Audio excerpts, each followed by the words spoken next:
From the whispered names of ancient texts to the chilling tales that haunt our nightmares, the world of demons is as complex as it is fascinating.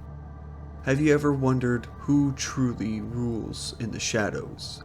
Who stands on top of the demonic thrones? Join me as we delve into the intricate hierarchy of demons in Judeo-Christian demonology, a realm where power, deception, and ancient rivalries intertwine. Prepare to uncover the secrets behind these malevolent beings and discover the chilling hierarchy that dictates their dark existence. When told about demons, or devils, each person has their own idea of what these beings looks like. Spirits, fallen angels, monsters, ogre-like humanoids, or more. Every culture and religion has an idea of an evil spirit or entity. When it comes to demons as told by the Judeo-Christian texts, and thus the demonology of the Church of Satan, as it were, then there is at least some descriptions of varying titles and names. Typically, evil spirits or entities that tempt, possess, or inflict suffering on mortal man. While most Christian standard doctrine holds that demons themselves do not have ranks and are all simply under Satan or the devil. Other, older texts and grimoires disagree with this conventional understanding of today's time and have many possible structures for the hierarchy of demons or devils. These possible hierarchies include the 9 degrees of diabolical spirits, the 7 princes or archdemons of hell, the cardinal demons, and the unholy trinity, all coming with varying names or sources. Which demons fall where, and which one gets the corner office with a view of the acid pits? Let's find out together.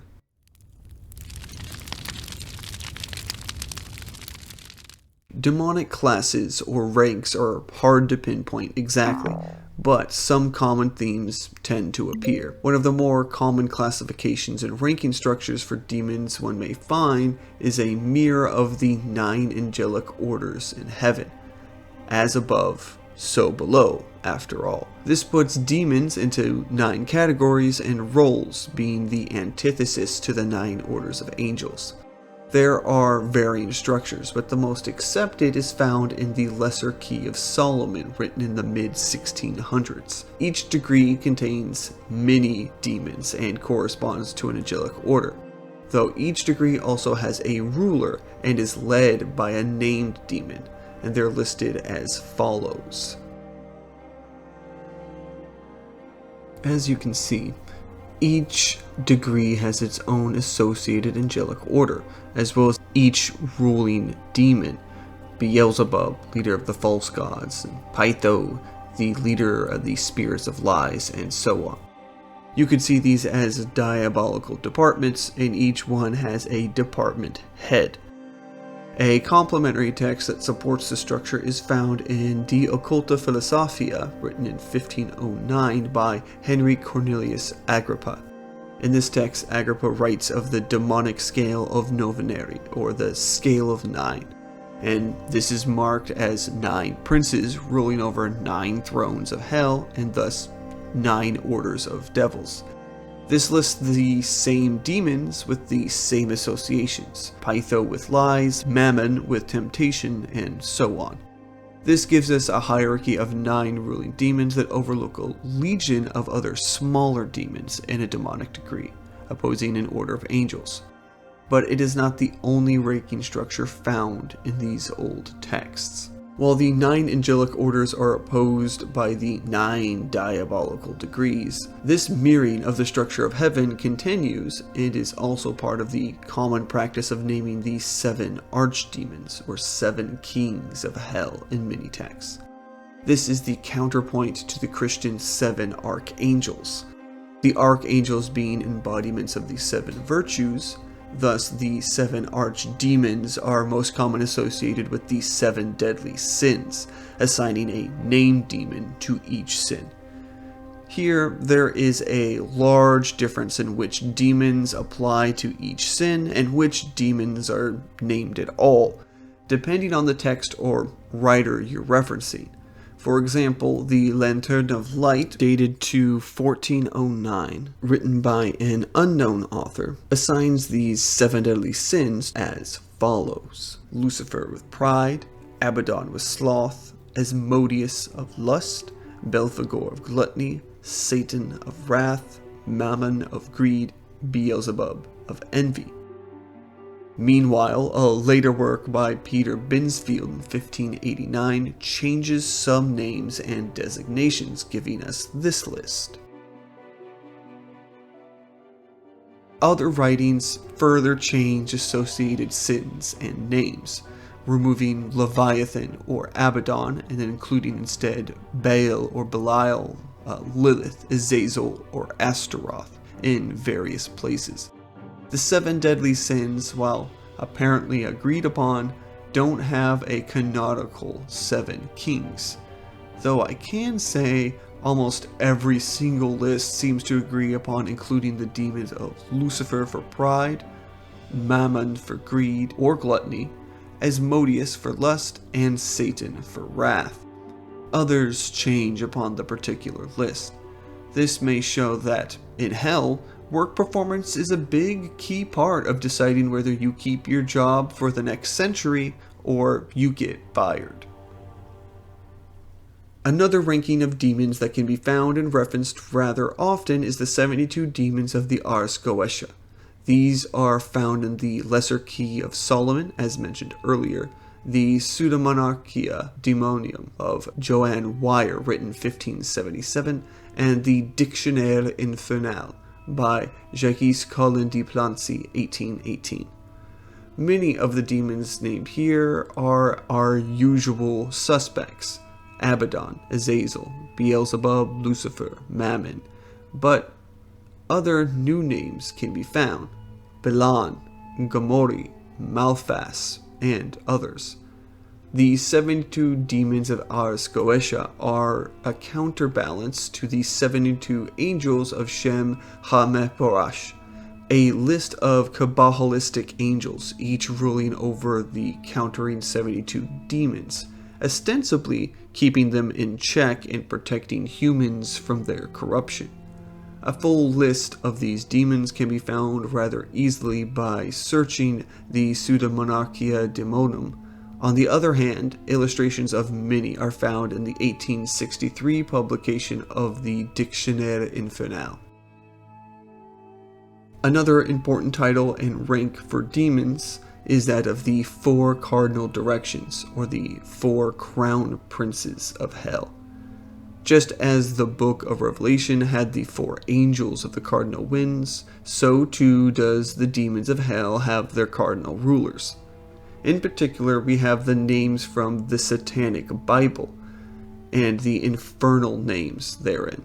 These, of course, being the LaVeyan Satanism, or the Church of Satan first established by Anton LaVey.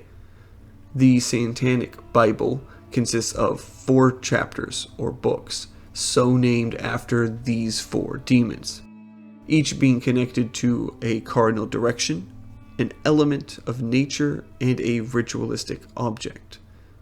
Contrary, Agrippa also has a scale of quaternary, and assigned names to the cardinal directions and elements. He gives different names in each instance, but does later state the 2 groups are the same, simply being the Hebrew or Latin names respectively, and they are as follows.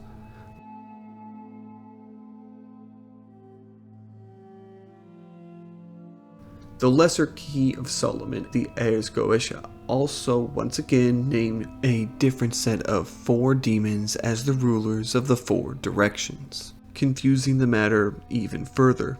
Regardless of which you choose as the canon, it appears the 4 elements and directions still hold significant power even in demonology.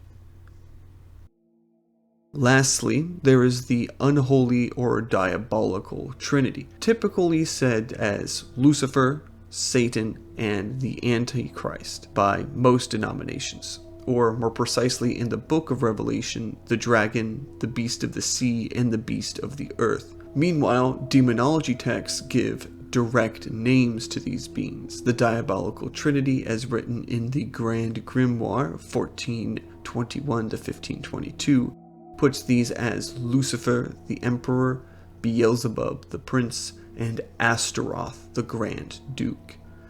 This is simply the highest of demons and a counterpoint to the Holy Trinity as it is understood, the Father, the Son, and the Holy Spirit.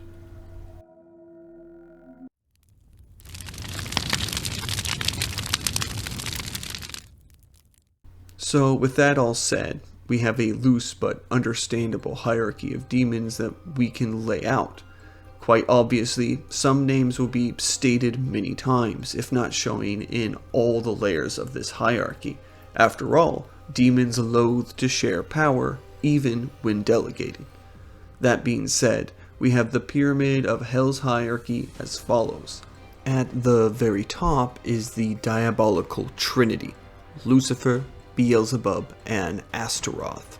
These three are the big bads and the final beasts in the book of Revelation. These are followed by the four cardinal demons, Samael, Azrael, Azazel, and Mahaziel, or Lucifer, Satan, Belial, and Leviathan, depending on if you follow Agrippa or LaVey. These are the kings of the diabolical thrones. We are then followed by the seven princes, or seven archdemons. Again, names shift, but the most commonly accepted are Lucifer, Mammon, Asmodeus, Leviathan, Beelzebub, Satan, and Belphegor. These are the seven princes, below the cardinals and the Trinity, if not already among them. They run counter to the seven archangels and represent the seven deadly sins. Then we have the 9 rulers of the diabolical degrees, those ruling the demonic counterparts of the angelic orders of heaven. Beelzebub, Python, Belial, Asmodeus, Satan, Merhim, Abaddon, Astaroth, and Mammon. These are, if not already in the higher tiers, the dukes of hell in many ways. They make plays and give commands to the demonic legions in order to carry out the infernal plans of hell in a giant game of temptation amongst the mortals of earth. Our final non-grunt tier, mostly filled as lieutenants or captains in the demonic ranks, are the 72 names of Arzgoesha, countering the 72 angels. The lowest rank of power and authority, but at least still having some clout and weight to throw around a bit. If as a demon you don't at least make this list, it appears that you are not significant or powerful enough to have a ranking, which leads us to the last rank, just demons. The many demons of hell and that roam earth that may lie, cheat, and tempt humans in various ways, but fail to have any meaningful power or worth in the diabolic ranking system. These are the demons who receive orders and follow the whims of the ranks mentioned above. Though not is all lost. Perhaps if they apply themselves, increase their work ethic, and show some devotion, they might be due for a promotion in a couple thousand years.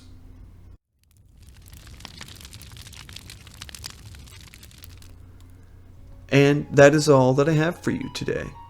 What do you think of Hell's office structure? Does it need some work? Did I miss anything that you know about? Let me know in the comments. If you enjoyed the video, give it a like and subscribe for more myths, lore, and legends. And as always, thank you, listeners.